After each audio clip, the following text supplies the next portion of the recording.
We kick off playoff showdown with Los Angeles Chargers heading to Jacksonville as 2-point favorites with a 57.5 point over under. This is Showdown coverage brought to you by sharpfootballanalysis.com. I'm your host, Adam Wilde, and we'll jump into the slate.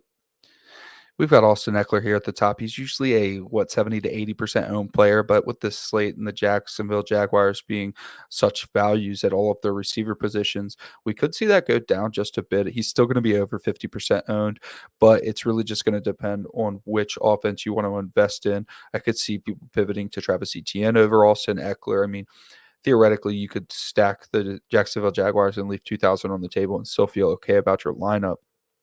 So that's going to be something that we consider as we go through this slate.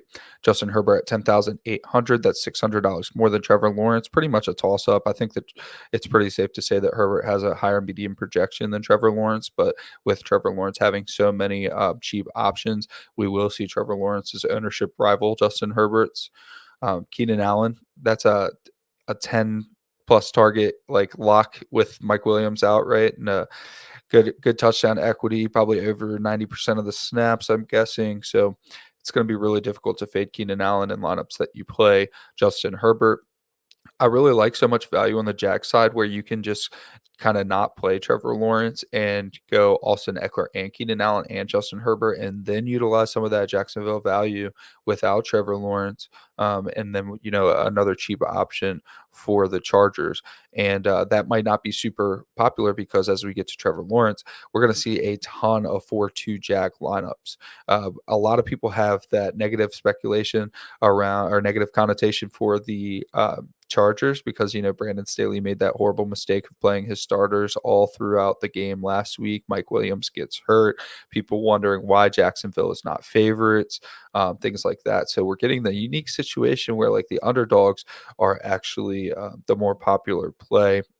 Paired with the value that I already talked about, it just really sets up well for people to say, okay, well, the safe thing to do is just to stack my Jacksonville players, and there's ways to do it uniquely that makes sense. So I'm just going to kind of pivot over to the Charger side entirely and stick with what I normally do, which is I usually play the favorite anyways. I like to direct my 4-2s and my 5-1s towards the team that is favorited in Vegas odds. So it just makes a lot of sense for me to say, yes, I understand why people are going to go with a lot of Jacksonville lineups, but I think that it's a unique situation where we can get some Chargers at lower ownership. Brings us to Travis Etienne. If you watched this show, I think a couple weeks ago when we had the horrible incident with Damar Hamlin, I covered that game, and Joe Mixon was one of my favorite plays of the game because there were going to be so many people playing 4-2 Bengals stacks. And I felt like Joe Mixon was in a rare opportunity where he could really take away from the passing game and have a really good rushing day and a high team total.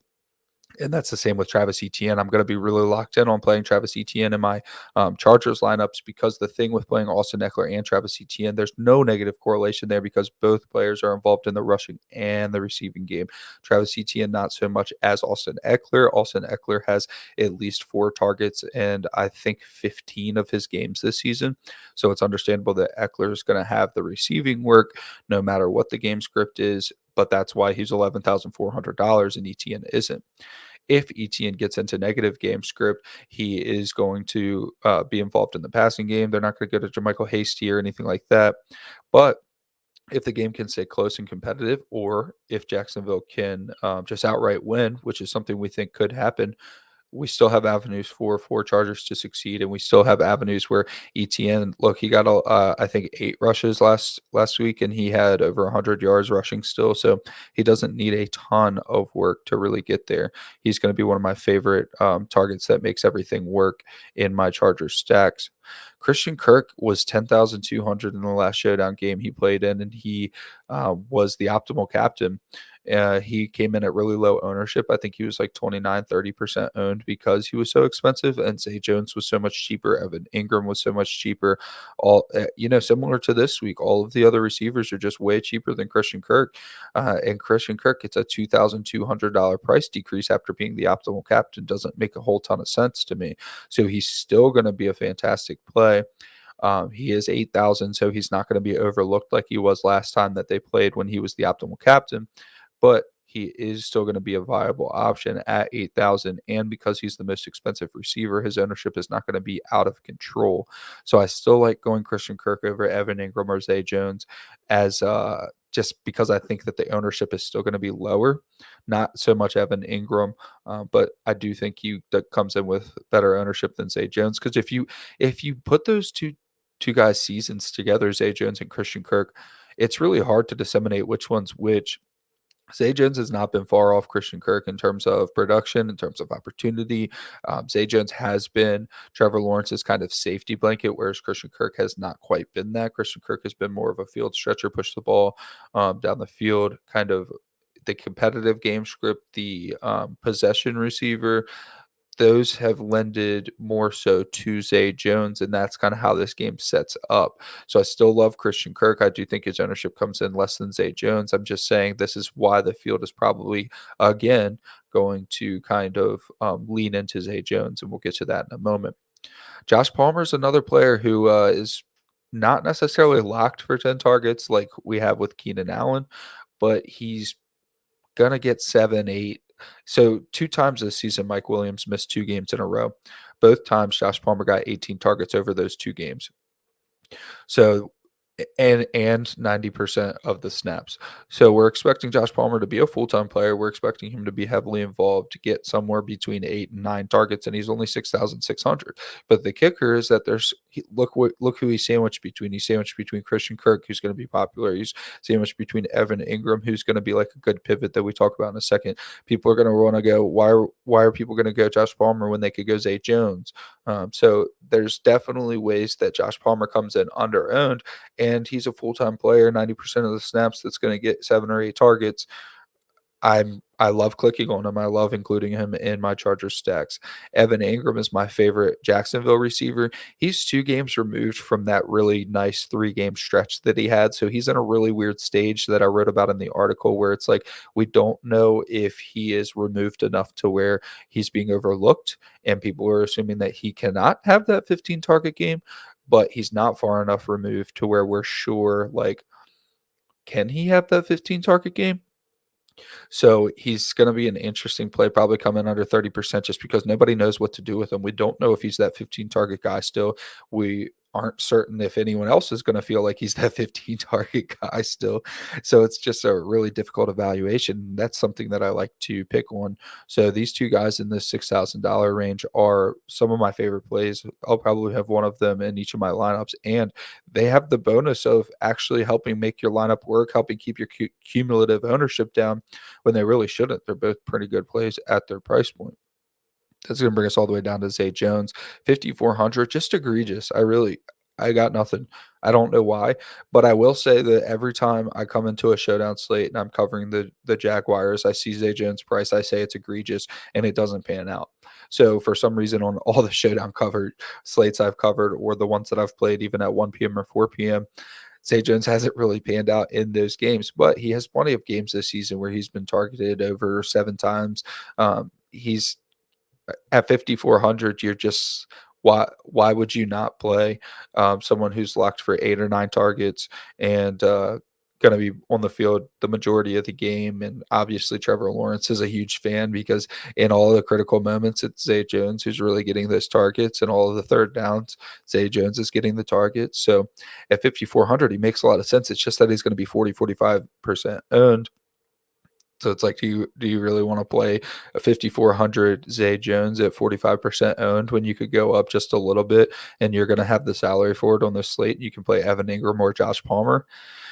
You probably don't want to do that. And if you are going to stack the Chargers and you're going to say, well, let me play some cheap Chargers instead of playing Keenan Allen and Austin Eckler, and then I'm going to run back with Zay Jones and Trevor Lawrence, well, look what you did to your cumulative ownership when you played Justin Herbert, Austin Eckler, Zay Jones, and Trevor Lawrence. Like, my goodness. Well, now you're pushing 200% cumulative ownership before you get to the last 2 plays, and we don't want to include 2 punts. So it's just going to be really tough to get Zay Jones in your lineups and feel good about them being unique. In small field stuff, like you're talking less than 1,000, yeah, sure, throw them in there, type of deal. But when you're getting into the bigger field type stuff, there's really ways to leverage Zay Jones, unless you play him without Trevor Lawrence, which is fine as well, and that's going to help. Not really gonna talk about Kelly too much. I mean, Austin Eckler's only playing around 60% of the snaps, but it's just weird when Kelly's in that he's just not getting a lot of work. It's almost like he's in during passing downs or just not the focal point when he is on the field. So he's not getting a ton of touches and he's 5,000. So it's not like he's super cheap. If he was like 2,800, which he probably should be, then we would feel a lot better about Kelly.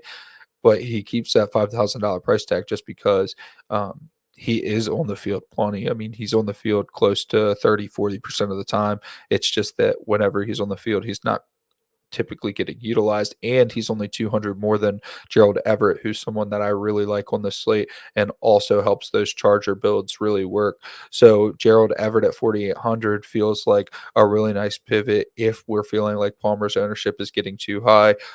If we're feeling like we can't fit Keenan Allen and Austin Eckler, Gerald Everett is an excellent option that's going to come in at low ownership where he's less than 5,000 and he's probably going to get 5-6 targets, and they could run more two tight ends.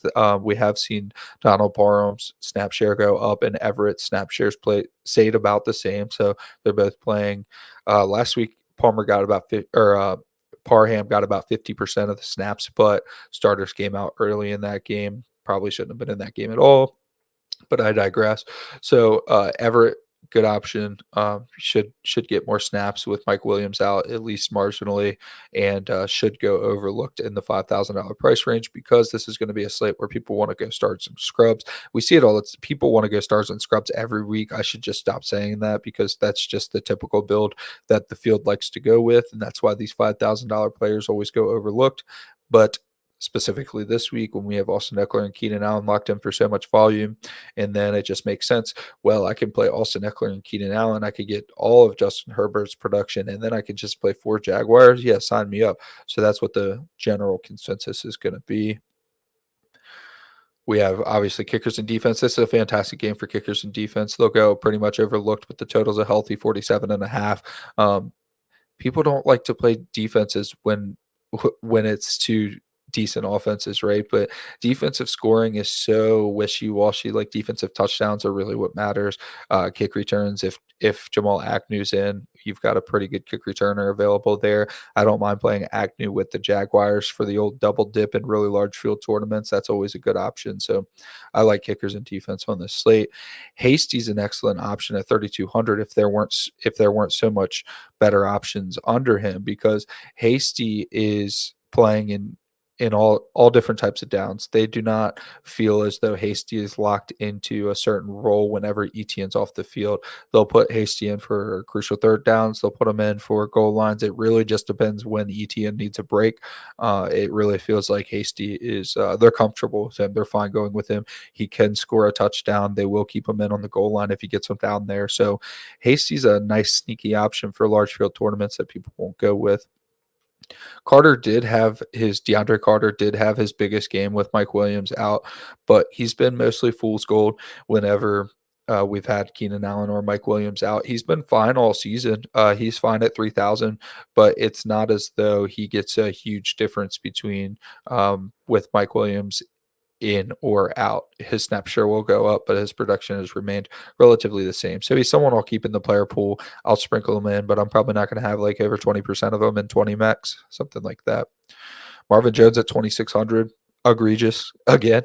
I don't know why. I don't understand how he's only 2,600. It's unfortunate because his ownership is going to be too high. Like Marvin Jones makes a ton of sense if you're going to play just Trevor Lawrence and Marvin Jones and then 4 Chargers. Great. Love that. But don't consider Marvin Jones as one of your players that's helping keep your cumulative ownership down. He's just not. He's going to be over 30% owned, even though he's only 2,600, just because that price is egregious. It doesn't make sense to have Marvin Jones, who over the last couple of weeks, I think he's got 13 targets. He's got a 7-target game and a 6-target game. Over the year, he's averaging more than 5 targets. So why is he 2,600? He should be 4,000 at least, get in the range of the kickers. So DraftKings did us a disservice there by making Marvin Jones so cheap. And it's tough to go with him. He's not quite a punt play, but it's really tough to go with a punt play that's over 30% owned. That almost makes me want to pivot to Jamal Agnew, which ironically, he was 30% owned on the last Jaguars Showdown slate as a slam dunk punt play, which if you have a slam dunk punt play, it's not bad practice to just omit them from your player pool because punt plays they're never slam dunks, so there's no reason to um, eat the chalk at a punt play. But Jamal Agnew has the questionable tag, and he let a lot of people down last slate when he was 30% owned. So I could definitely see his ownership coming in under 15%. Got to watch the shoulder. We still don't know if he's going to be available for this game, but at only 1600, he has one of the like highest touch rates in the NFL. When he's on the field, they're using him. He's only getting about 20% of the snap, but it doesn't matter because they will hand the ball to him. They'll throw him screens. He'll also return some kicks. So Jamal Agnew's an excellent punt play at low ownership. And then the last player that we're going to get into before we build a lineup or two is Donald Parham Jr., who is 1,000, and his snap share is increasing to like almost. I think he played 51% last week, but again, Chargers Chargers for the Chargers were pulled early. So at 1,000, he's got touchdown upside. Scored a touchdown 2 weeks ago, but we know in the past he was one of the best red zone options. I mean, he's like 6'8", very athletic. But the most promising thing is what I saw 2 games ago. They were using him within the 20s, and the big play that he had was called back due to the penalty or they accepted a penalty. So 2 games ago, we did see a big Donald Parham play that I do not believe counted. So people aren't going to consider that. I really, really like Donald Parham to help me make my Chargers builds work. So with that being said, let's build a Chargers build. I like Austin Eckler at captain quite a bit, and I am going to omit Keenan Allen. It's gonna be. I'm not saying not to do it, but it's going to be very tough to put yourself together a unique lineup with Eckler, Herbert, and Allen. So I would consider maybe making a max 2 of those rule. But you probably want to lock Herbert because we want to get 4 Chargers in your lineups, and historically, it's tough to get a 4-2 without the 4 quarterback to win, to be in the top 1%. So let's do Eckler, Herbert, Palmer, going down to Palmer. And then I want to get Ingram in there and see how much money I have left. This is a good, not Chase Daniel. I would not recommend playing him. Evan Ingram, and then let's see if we can slide Marvin Jones in there and see what we've got left. That leaves us with 6,700, and that's going to pretty much put us on Gerald Everett, who would be okay. Put us on the defense, also would be okay in this lineup. I wouldn't mind going Chargers defense here and then switching Marvin Jones up to someone like Gerald Everett still works, or Chargers kicker. So this is a nice lineup that is a 5-1 with only Evan Ingram, and 5-1 is going to be extremely underutilized this week because people are, one, inclined to play Jacksonville, which makes sense, fair, but two, because it's expected to be a close shootout. So 5-1's not going to be something that people are particularly interested in doing. This is an excellent lineup. Eckler at captain, Justin Herbert, Josh Palmer, Evan Ingram, Dicker the kicker, and the Chargers defense, and you still leave 1,100 on the table to work through. So that's one interesting one. I will. I also kind of want to build what I think most people are going to build, just to kind of give everybody an idea of what I'm talking about when I say Jacksonville is going to be just make too much sense. So you could go Trevor Lawrence, Christian Kirk, Zay Jones. For the sake of it, I'm going to go Evan Ingram, but I think Marvin Jones is probably more likely here. Evan Ingram, Austin Eckler, and you're going to leave yourself 3,700 to go something like probably Marvin Jones or the Jaguars. But I doubt people are going to do 5-1 for the Jaguars. So let's omit Evan Ingram. Let's put Marvin Jones in the lineup and see what Charger we can fit in there. Josh Palmer, probably. Yep. So Trevor Lawrence, captain, Christian Kirk, Zay Jones, Marvin Jones, Austin Eckler, Josh Palmer. Probably going to be something that is super, super popular.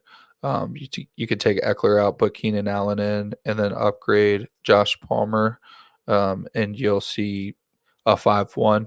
That is a little bit more unique. You're only leaving 100 on the table, but that's a quick little pivot off of something that's going to be extremely popular. I mean, that Trevor Lawrence lineup I just built is pretty much going to be a lot of people's cash lineup, just because that they're just too cheap. The Jaguars receivers are just way too cheap. It doesn't make any sense at all to have them so cheap. So that's going to do it for today's Showdown coverage. I'll be stacking a lot of Chargers and just trying to fit 2 Jaguars in my lineups. I'm totally fine putting Trevor Lawrence in the flex with a receiver, but just try to keep that receiver unique. Probably not Marvin Jones. That's gonna do it for today, though. Thank you all so much for coming out. This has been Sharp Football Now Showdown coverage brought to you by sharpfootballanalysis.com, and we will catch y'all next time. Peace.